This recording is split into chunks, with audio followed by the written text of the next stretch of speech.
Good afternoon, good afternoon, good afternoon. Welcome to the Big Heart Live with Lisa. Hi, guys. So, yes, you can catch me live right now on YouTube and on Facebook Live.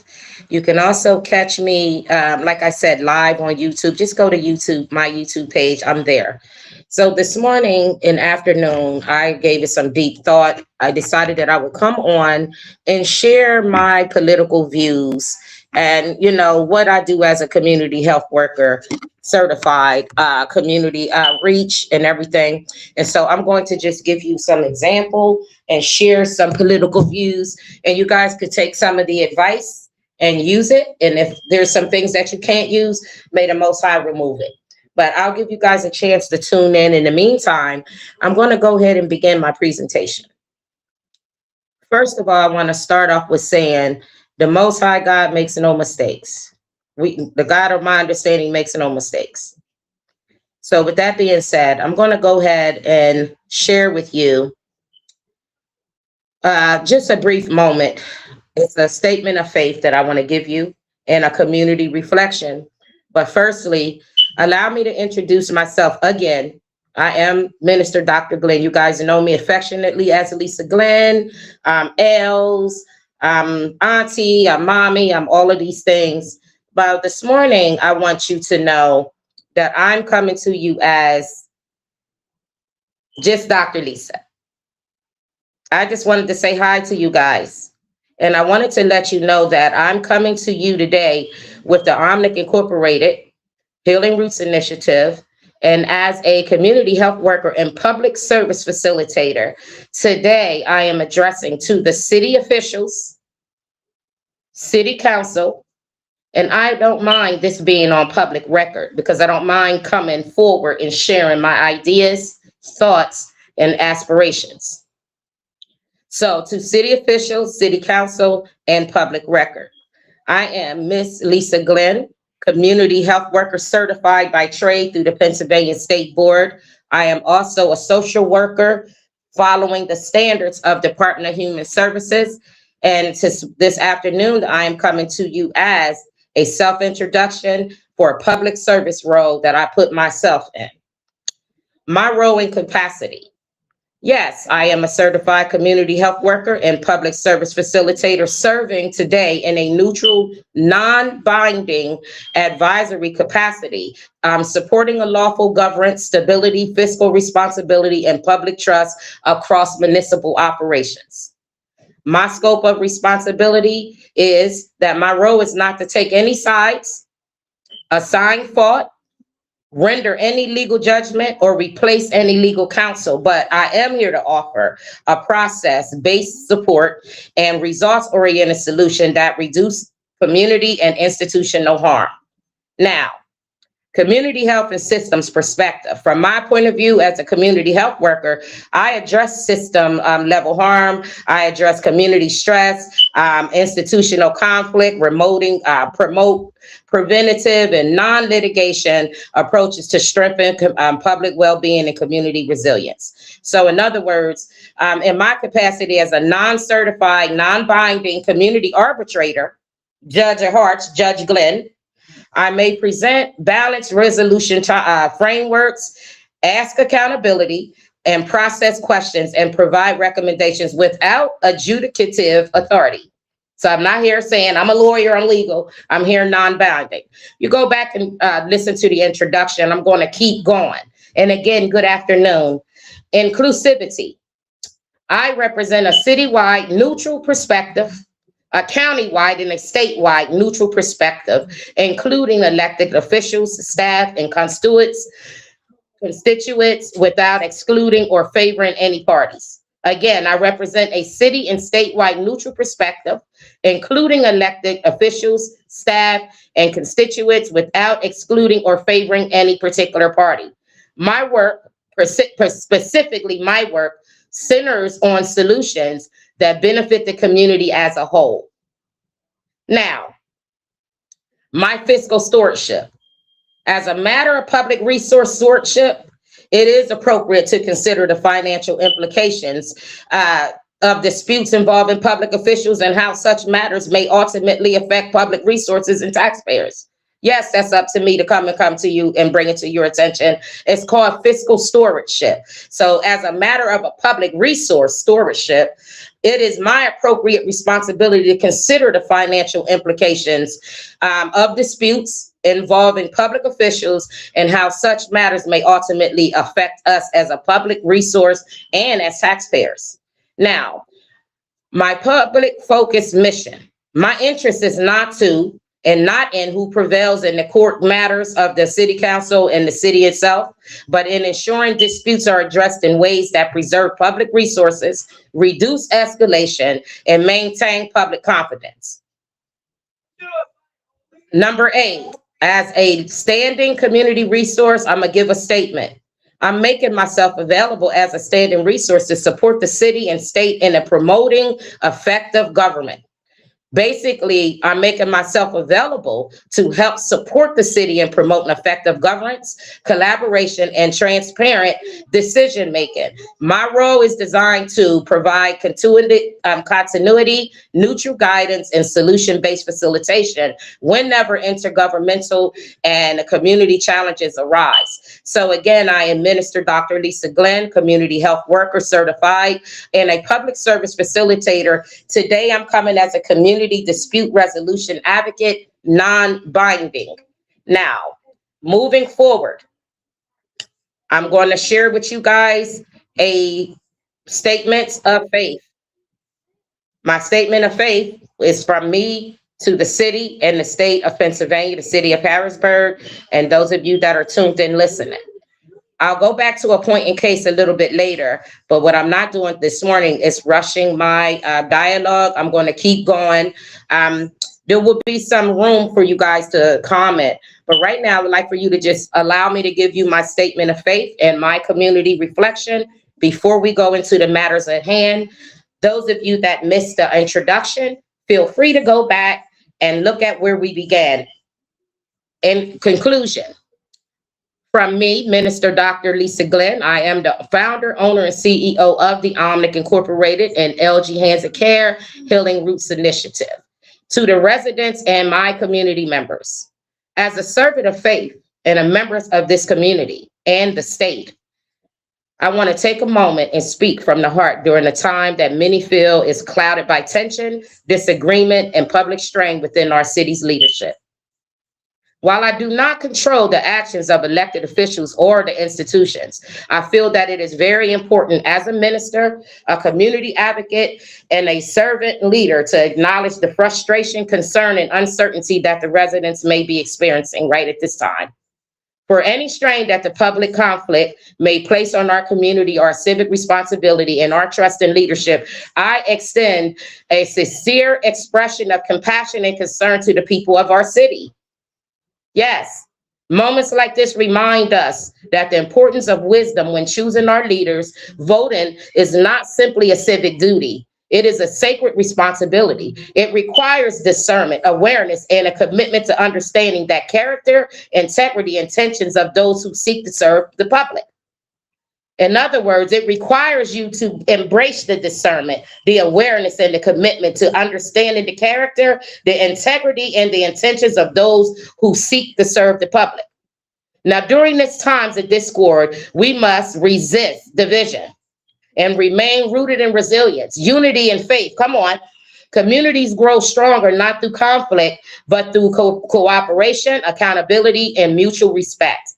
Now, this morning, my focus must remain on solutions that uplift the people rather than personalities that divide them. As people of faith and conscience, we must remember the guidance given in scripture regarding leadership and governance. Now, as a woman of faith, I would like to give us some remembrance and guidance that were given in the scriptures regarding leadership and governance. So if you don't mind, Proverbs chapter 29, verse 2. When the righteous are in authority, the people rejoice. But when the wicked bear rule, the people mourn. Proverbs 29, chapter 2. Let all things be done decently and in order. 1 Corinthians chapter 14, verse 40. If it is possible, as much as lieth in you, Live peaceably with all men. Romans chapter 19, verse 18. Now, these teachings remind us that the proper governance requires humility, order, accountability, and a sincere commitment to the well-being of your people. Now, if you don't bow your heads for a moment of silence, I would just like to give you a silent prayer coming from my heart to yours, coming from the divine power of the Most High God. We come before you in humble heart, asking you for your divine guidance over our city and its leadership. I want to acknowledge that the cloud of discord has settled over our community. It's creating tension where unity should exist and conflict and cooperation should thrive. But we ask you today, Lord, to please remove this cloud and replace it with clarity, wisdom, and righteousness. Touch the hearts and the minds of those entrusted with governing the people so that their decisions may reflect justice, humility, and responsibility. Let there be more civility, less personality. Come on, the Most High. More service, less division. More accountability, less conflict. Come on, strengthen the spirits of the residents of the city of Harrisburg so that we remain resilient, patient, and united in purpose. Teach us, Lord, to speak understanding, practice discernment, and choose leaders that walk in integrity and wisdom. Come on, Lord, guide our community towards healing, stability, and cooperation, that the work of the government may be carried out responsibly in the best interests of our people. Come on, God, and you are the divine wisdom and authority that placed this city. In your divine wisdom and authority, we place this city. In your divine wisdom and authority, we place this city. Amen. Come on. With faith and commitment to this community, I am Minister Dr. Glenn. And again, I am the founder, owner, and CEO of the Omnic Incorporated 501c3 and LG Hansen Care Healing Roots Initiative. And I would like to say amen and encourage you guys to go back and listen to the beginning of where we are now. I'm going to share with you where we are today in politics. I'm going to share an opinion. And again, I've already made a clear introduction. It's based on a non-binding position that I put myself in. And I am only here as a community person, that wants to come and say, hey, let me come and share with you what I am able to do. And I am here coming to you as a community dispute resolution advocate, non-binding. Yes, I am your certified community health worker, and I am a public service facilitator. And I'm making myself available as a standing resource to support the city and promote an effective governance, collaboration, and transparent decision-making. My role today is designed to provide continuity, neutral guidance, and a solution-based facilitation whenever intergovernmental or community challenges arise. So now, let's get to the challenges. I'll leave it to you guys to go back and listen to the beginning. I am live on Facebook and live on YouTube right now. You're more than welcome to go back. I'm not going to stop. I'm going to just keep going. As to my purpose here is to bring some enlightenment on the matters of hand between the city and the city council, the city mayor, some of their confusion. And it says that the mayor had to come up with a reason why she should not be held in contempt. Why would the mayor need to be held in contempt? Why should the mayor not be held in contempt of court? That the scheduled meeting was, okay, now let's talk about it.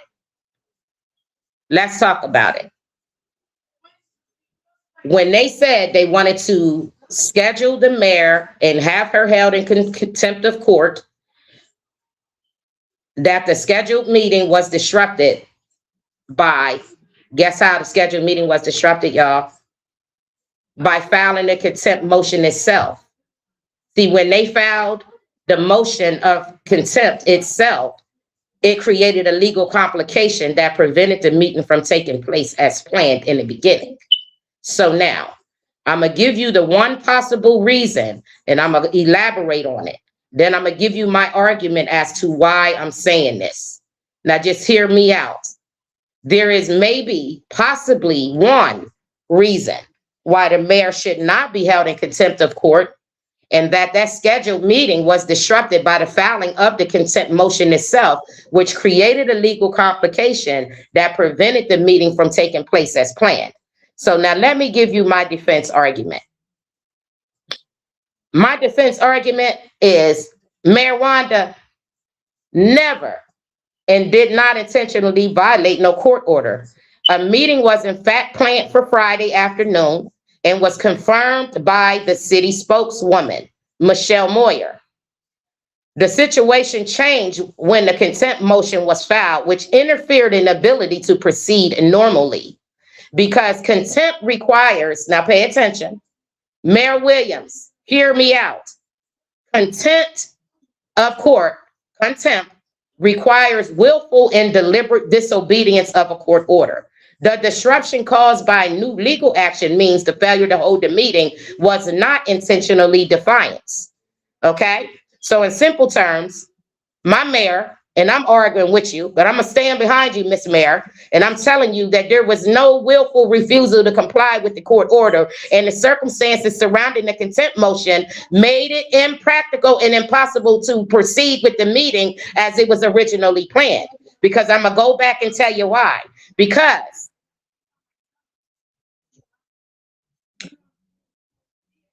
the city council would argue that their actions did not interfere, but I'm telling you, the city councils directly interfered with Mayor Wanda's ability to comply with the process they are now complaining about, because the filing of the contempt motion itself undermined the scheduled meeting, okay? They undermined the scheduled meeting by planning the meeting before she could have it. So filing the filing of the contempt motion itself undermined the scheduled meeting, and according to the city spokeswoman Michelle Moyer, the Friday afternoon meeting was planned, but it did not occur because the contempt motion was filed beforehand.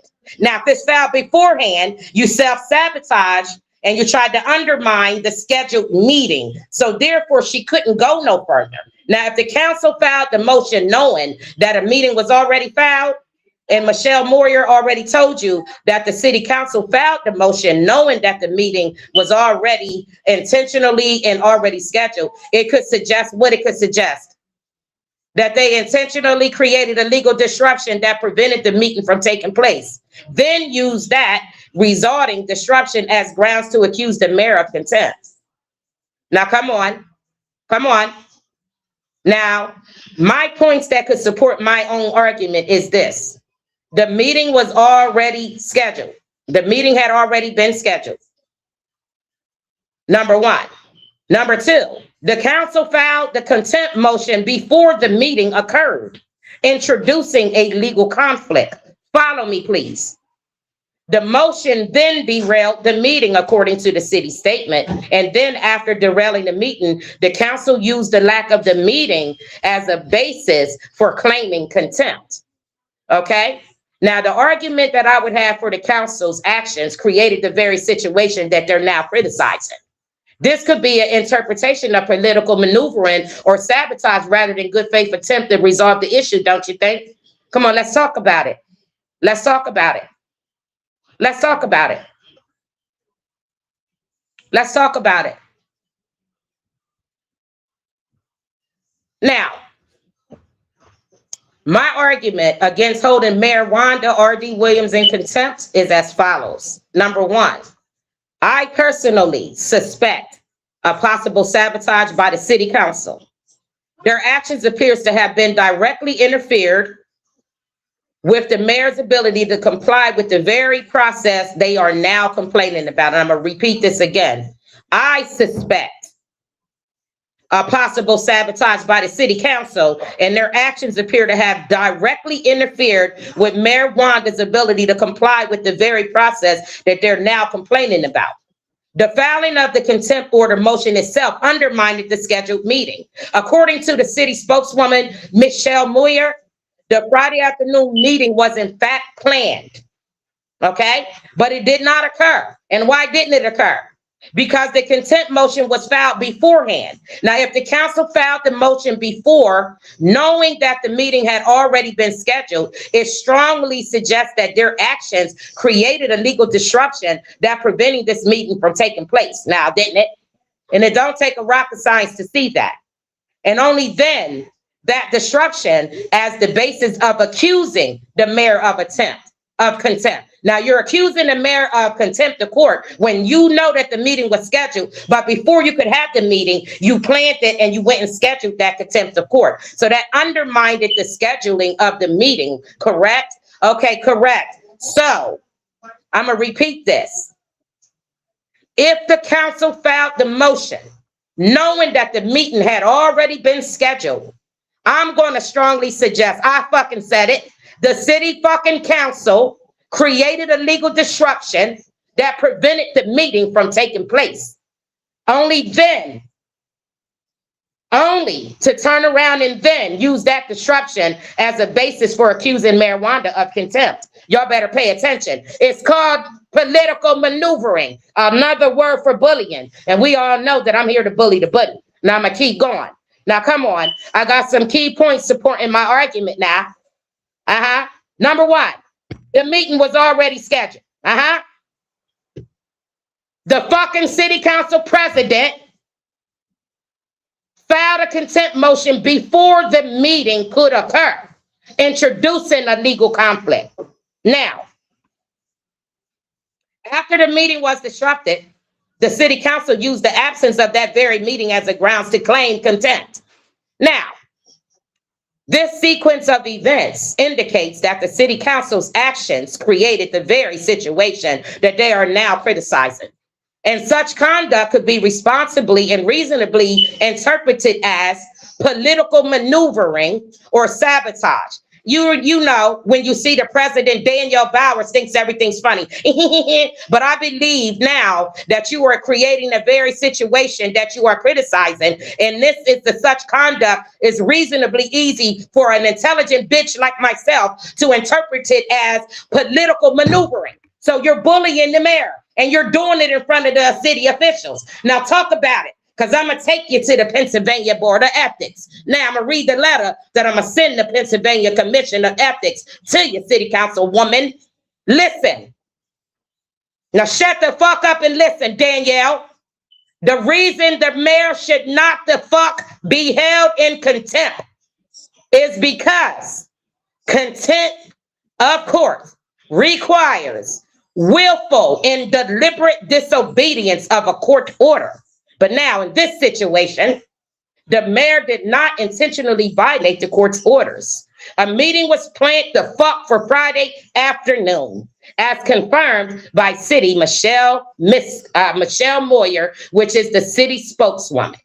The filing of the contempt motion altered the circumstances and interfered with the ability to even proceed with the meeting because the meeting was disrupted by new legal actions. Follow me. The failure to hold that meeting cannot reasonably be interpreted as intentional defiance of no court. Everybody that was being defiant was on the city council seat. My conclusion, therefore, there is no evidence or willful refusal to comply with the court's order. Instead, the disrupting caused by the council's legal action made it impractical and impossible for the meeting that the mayor scheduled to proceed as planned. Now, for that reason, holding the mayor, Wanda R.D. Williams, in contempt would be the fuck inappropriate, as the situation appears to stem from not the defiance of the court or the judge, but from the circumstances created by the council's own actions, which may reasonably be viewed again as sabotage and interference against Mayor Williams. Come on, talk about it. Talk about it. Talk about it. What you gonna do about it? Talk about it. It's my fiscal responsibility as a public resource. It's appropriate to consider the fiscal implications and requesting that the mayor pay a fine of $1,000 a day up to 30 days. This action that escalates disputes may create costs that ultimately impact the public resource and taxpayers, making it important for me to pursue solutions that protect the financial interests of my community.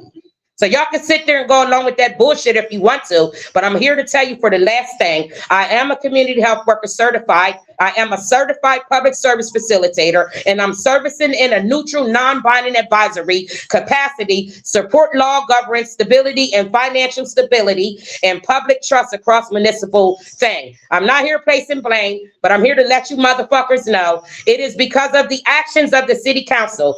The meeting was scheduled. Michelle Moyer said the meeting could not go any fucking further because they filed the motion before the meeting could happen.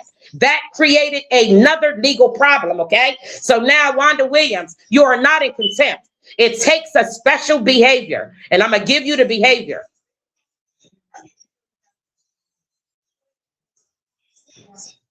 First of all, it is impractical and impossible for that meeting to have taken place. And Wanda Williams, you did not alter the circumstances, and you did not interfere with the ability to be at that meeting. So therefore, you did not intentionally violate that court order. Again, contempt requires willful and deliberate disobedience. Take that with you, and I'm gonna leave you guys with that. And you guys have a great day. You go back and you look at what I said. My point in case is made. And with that said, I'm going to read to you how to make a statement to the Board of Ethics on behalf of Mayor Williams. On behalf of Mayor Williams, I said what the fuck I said. Danielle Bowers, I don't give a fuck about none of that shit you got to say. You standing up there leading a fucking buffoonery. You're making the city look like trash. I don't know what the fuck you need from the city, Danielle. But I'm going to tell you just like this. You're not going to get it off the back of Mayor Wanda. So you take your personal political bullshit and you go to fuck on. Because what you did is you intentionally did that meeting. You did that contempt order before that meeting could ever fucking happen. You show me otherwise. Michelle Moyer already told me. I already know what the fuck happened. The meeting was in fact scheduled. However, the meeting did not occur because the contempt motion was filed beforehand. The filing reportedly disrupted and derailed the meeting. Okay, Miss Bowers, you're not the fuck smarter than me.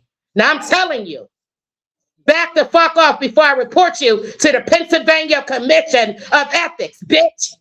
Bye. Now y'all have a great day. Considering Mayor R.D. Williams, I love you regardless. You did not intentionally violate no court order. You take this video to court with you and fuck them.